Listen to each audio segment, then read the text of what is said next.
My sports editor, Meha, expected? Yes, a huge moment because, this is back-to-back bronze, Karthike. To think that this Indian hockey team, all that they've been through in this tournament itself, against Great Britain, they were down to 10 men for 45 minutes and they still managed to beat Great Britain. Then against Germany, it was a hard-fought match. It was a nail-biter. India were, they were together. They were sort of fighting back and forth against Germany, 1-1 till the very end. And then in the last 6 minutes, before the final whistle, Germany scored and India lost that game. So bronze medal match against Spain was an important one. They all were playing for Shijesh, their goalkeeper, who said that this was going to be his last tournament. So they said, this was going to be a perfect farewell and a huge moment for Indian hockey to have won back-to-back bronze medals. Meha, what has changed in Indian hockey in last 10-15 years? Yeah. There was a high in 50s and then there was a dip subsequently in next 20-25 years. So what has changed? How has our hockey team come up?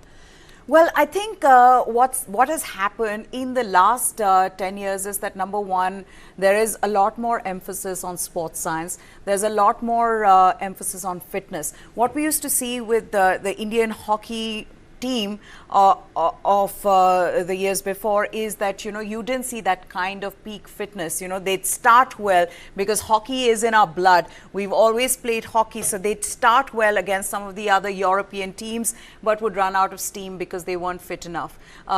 We weren't sort of adapting to the newer methods of how hockey is played, the newer game. And I think that has changed in a big way for India and for Indian players. If I may interrupt you, who is the star of the day and who has been the star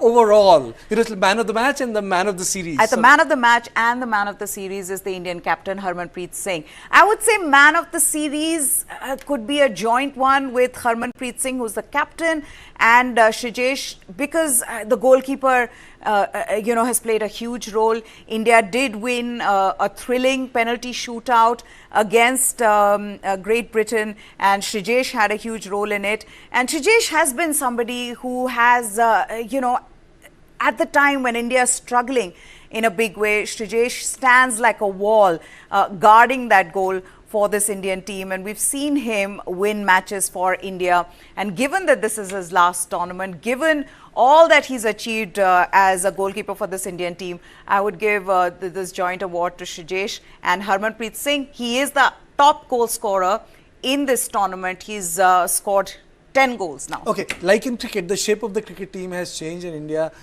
in last 30, 40, 50 years. There was a spell of the spin bowlers, then the fast bowlers and the different lineup. Can you just tell me about hockey? Has those, where our strengths have evolved in terms of the shape of the game? Yeah, well, that's what I'm saying. I think what India has done now is that they have improved in all aspects to make sure that we can compete with the best in the world. Fight back. Exactly. We can compete with the best in the world. We've shown that, not just in this Olympics, but in the earlier one in Tokyo. I think one of the things that I'd like to tell our viewers is the difference that I've seen in this Indian team vis-a-vis the one that we saw in Tokyo Olympics. And that difference has been that this team was, you felt that when India lost to Germany, you felt like you could have almost gone there to the finals of this Olympics. This team was so good. They'd beaten Australia. When was the last time you'd heard that this Indian team, an Indian hockey team beating Australia? To have done that at a stage like Olympics, that's huge. So you almost felt like they just missed it by a whisker. And the difference in Tokyo vis-a-vis this is that here you said, what, we could have made it to the final, we just missed it by a whisker. Whereas in Tokyo, you were just relieved to have won the bronze. You said, my goodness, bronze, this is something that we didn't think of. We couldn't have believed that we could have won a bronze. So that has been the difference. A bronze there was a relief. Here, a bronze, yes, great effort, hats off to this Indian team, but it has improved to such an extent that they could have almost got into the final and possibly had could have won the gold. Wonderful, wonderful. Just to broaden a bit, any more hopes in Indian Olympics? This is like this is a good way to end the day. But any more hopes? Absolutely. We have Neeraj Chopra competing tonight. The biggest gold medal hope for this Indian contingent, and for 1.4 billion of us to see how Neeraj Chopra does. And given the kind of qualification that we've seen from Neeraj, he qualified at the top of the group, 89.34, which was a season's best. To achieve that in the first throw, and the swagger with which he came, Karthike, it was fascinating to watch, where the build-up was so big for Neeraj. He said, Neeraj is coming, how is he going to throw? He comes in within seconds, first throw of his qualification. It's a perfect throw, he gets the perfect angle, he goes to 89.34, and he stopped the qualification. He wears his sweatshirt, and he's out. He's, he doesn't need to compete anymore because he's already qualified. That's the kind of swagger we've seen in Neeraj Chopra. But let me also be slightly realistic here, which is that he does have a very competitive field. There is, a field where there are others who've hit that 90-meter mark. Neeraj hasn't been able to do it. So it's not going to be an easy one for him. But knowing Neeraj and how he absorbs pressure and how he actually performs better under pressure, as we've seen in the past, fingers crossed, we are hopefully going to get a gold. Absolutely. And before I let go of you, this Olympics has seen a lot of ups and downs.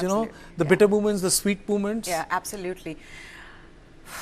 Well, I think from the highs of seeing a young girl like Manu Bhaker, getting not just one but 2 medals, which has never happened before. In a single edition of the Olympics, no Indian has ever won 2 medals.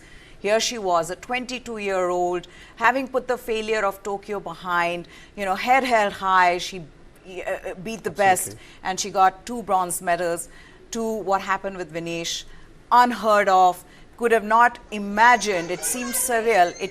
I couldn't wrap my head around the fact that something like this could have happened to someone like Vinesh, with all that she had done, the kind of challenges that she had faced, the kind of odds that she had overcome, to be able to reach the finals. And in the way she reached the finals, you said, wow, she deserves the gold. And she was the favorite to win the gold. And then 100 grams was that difference, and she lost that. So yes, lots of highs and lows. Hopefully ending on a high would be perfect. Javelin high? I said, absolutely. I hope we end on a javelin high. It's time to let go of you, Meha. Thank you so much for making time to come on my show. But then, that's a good way to end the day. Thank you. Thank you, Meha. Thank you so much. Thank you so much. So it's time for a short break. We'll be back with more on the other side, and this time will be Mohammad Yunus swearing in.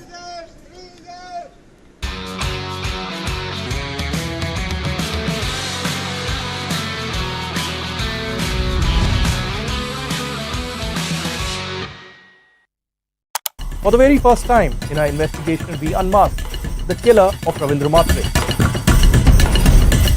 In 5G, we have to stand with the world, and in 6G, we have to lead the world. Winning a Grammy was an absolutely surreal experience.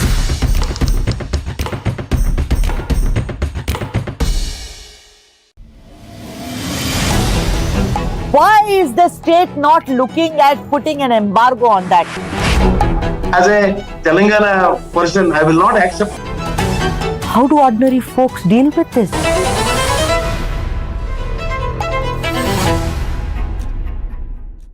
This is News 9 Live, India's only digital exclusive live stream. For the early adopters, bringing you the news 24/7. For the smart audiences on the smartest TVs. News 9 Live.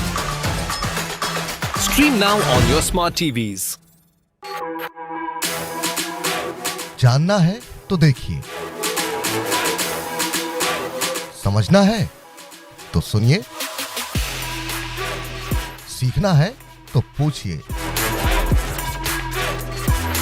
और कमाना है तो खरीदिए। जानकारी, सलाह और निवेश सब एक ही सुपर ऐप पर। पैसे का सवाल है तो जवाब है मनी 9। आजादी पैसे की, अभी डाउनलोड करें। This was the kind of terrain that mountaineers basically climb on. You're talking of peaks of 15,000 and 16,000 feet. You have trouble breathing, the cold, the high altitude, the dizziness, the enemy staring at your face. And in some of those cases, the Pakistanis were not even expending ammunition. They were throwing rocks at the Indian soldiers. That's how close it was.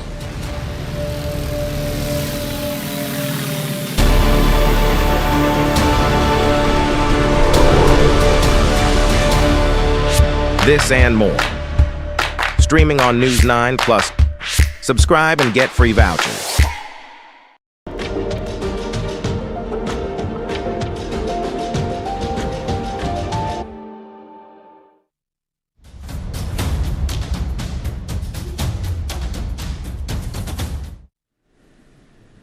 Welcome back. The interim government in Bangladesh, led by Nobel laureate Muhammad Yunus, will be sworn in tonight. The new system will have the task of maintaining law and order and organizing elections within 3 months. Muhammad Yunus landed in